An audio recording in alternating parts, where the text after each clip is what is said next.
Hello, love. Hello. It is November. I know. I can't even believe it. That's so awesome, right? I know. I love November. It's my birthday month and my daughter-in-law's birthday month and my oldest grandson's birthday month. I know. He's turning 13. Oh, I know. I'm sad, ladies. I'm so sad. I don't want him to grow up, although I love him so and I want him to keep growing. But you feel me, you understand. If you have children or grandchildren or you're an aunt, you totally get it. So I love today's episode because I've never done an episode on this. I know of all the episodes, right? And I was thinking about this because we're going into winter months and it can be kind of flu, cold, maybe even COVID. I don't know, right? Whatever it is, right? And allergies, maybe, I don't know, right? We're just getting over the fall. And so, sometimes when we're not feeling well, all we want to do is eat. I know.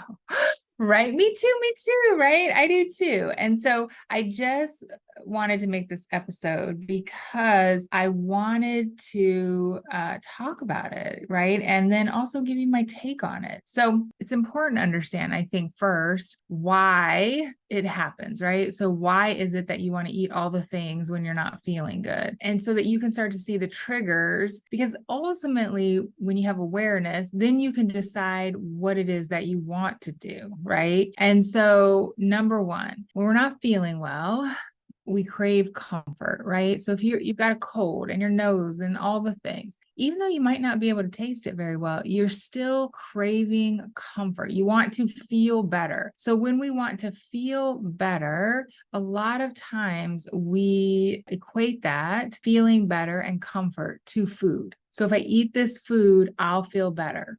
I know. We've done this over time. A lot of times, especially if like my mother, she would get us special things to eat and drink when we were sick. So, chicken noodle soup or ginger ale or whatever, breads, comfort foods, right? So when we weren't feeling well, it was just, one of those things. And so we crave comfort. And so I think that that's probably the most widely spread reason for most of you that are listening. Again, we're not feeling well. We want to feel better. And so our brain is like, oh, you want to feel better? Let's eat. Right. So then you can start to get a lot of cravings while you're sick. Number two.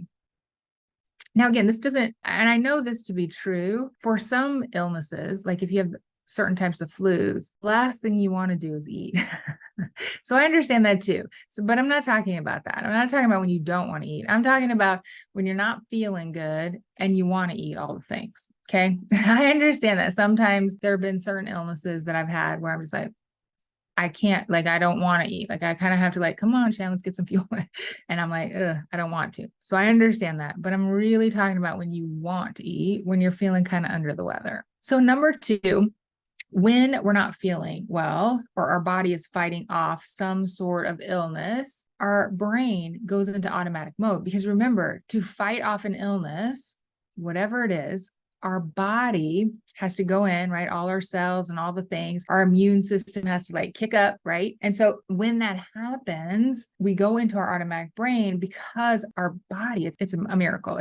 I think it's the most amazing thing. I mean, really, we have one and it's our body. And so basically it wants to save energy. And so you go into your automatic brain. So if you go into your automatic brain and you've been on the diet roller coaster, yeah, like that. What do you think happens? All the automatic thoughts and think, oh, we got to get food. Ooh, this will make us feel better. Oh, let's eat this. And again, your thinking brain is quote unquote in hibernation. Your thinking brain, because it takes so much energy to use your thinking brain, you're not using that a lot. You're mostly in your automatic habits and in your Lizzie brain. And so knowing that that happens when you're ill or when you're fighting off disease or illnesses, even if you like get a migraine or you have a headache, right? Sometimes you don't want to eat because you feel a little nauseous, but sometimes you'll find like, I don't even feel good.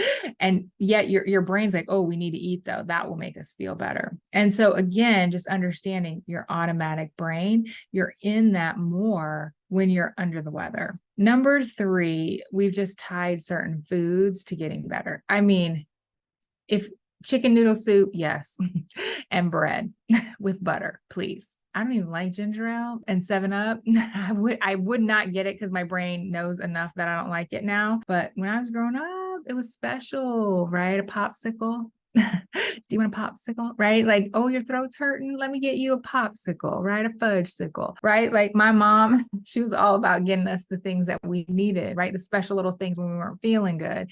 And then when we started feeling better, oh, you're feeling better. Let me give you a little bit of this. I know you've been under the weather, right? And so again, just understanding that we've tied certain foods to getting better, even the process of getting better, but then that little reward of like, oh, we're feeling better. Oh, okay, now I can eat, right? This is for all of you who have not been able to eat. And then you're like, oh, I need to eat all of it. I've been starved, ladies. I have plenty of, sustenance. What's the word?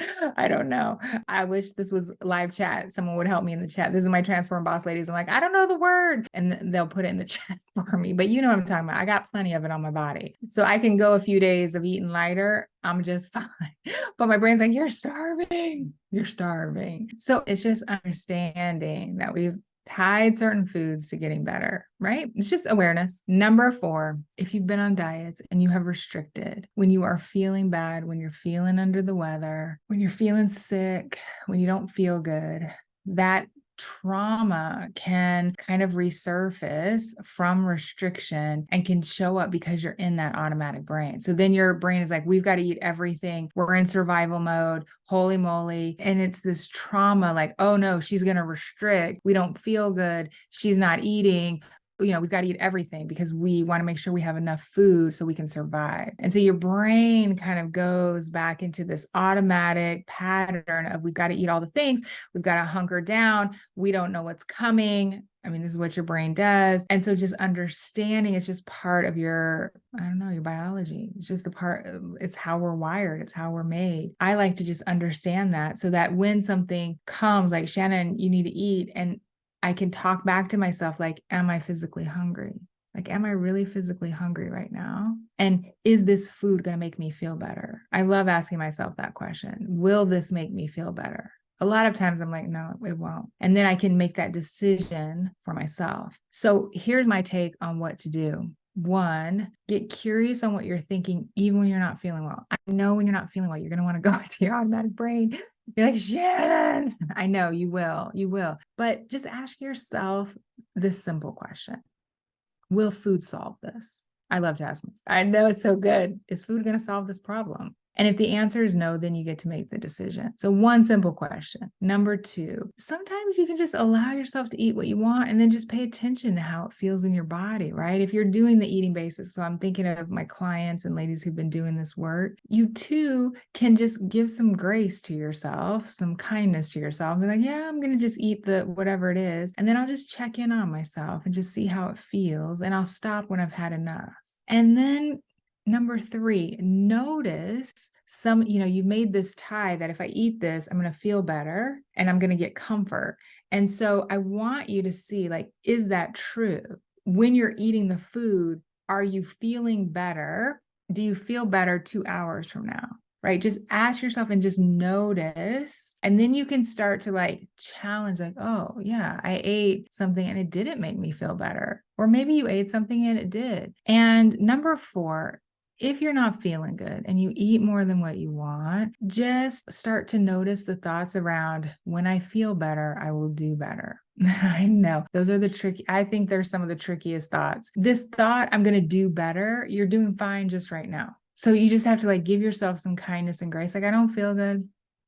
I ate a little more than I wanted. I don't want to make this a big deal. And tomorrow I'm just going to do what I normally do. And I'm going to make my realistic plan. I'm going to eat on plan. I'm going to take the next best action. I'm not going to make this anything more than what it is. So again, noticing those thoughts around this thought, I tell you, when I feel better, I will do better. You can do better right now. You can take the next best action right now. The last thing I want to tell you is, as you are not feeling well, and I think this is just so important, just Give yourself some rest, some water, hydrate yourself, give yourself lots of sleep, allow your body to heal. Your body is amazing. Give yourself some kindness and some love, some breath, right? I love taking deep breaths. It's all going to be okay. That's what I love to tell myself. It'll all be okay. I will feel better. I like to tell myself that. Maybe there are certain parts of me, right? Especially if you have an illness that is, continues, or it's something that is an autoimmune disease, or, something that isn't going to go away. I love to still tell myself, like, it's okay. I got this. It's okay. And I think through this work and this thought of allowing kindness and grace for yourself, it's so powerful because mostly we're pretty judgmental on ourselves. We're pretty hard on ourselves. We tell ourselves that we're not doing enough. We're not good enough. We carry a lot of shame. We should be thinner. We should be this. We should be that. And, then when we're feeling under the weather, or we have an illness, or we're sick, or we're just not feeling good, we just perpetuate that. And so I just want to offer you something different. And that's just some love and kindness and I got this. Yeah. And if you're not feeling well, I just want to say, I hope you feel better soon. And I'm sending you all the love. Bye for now.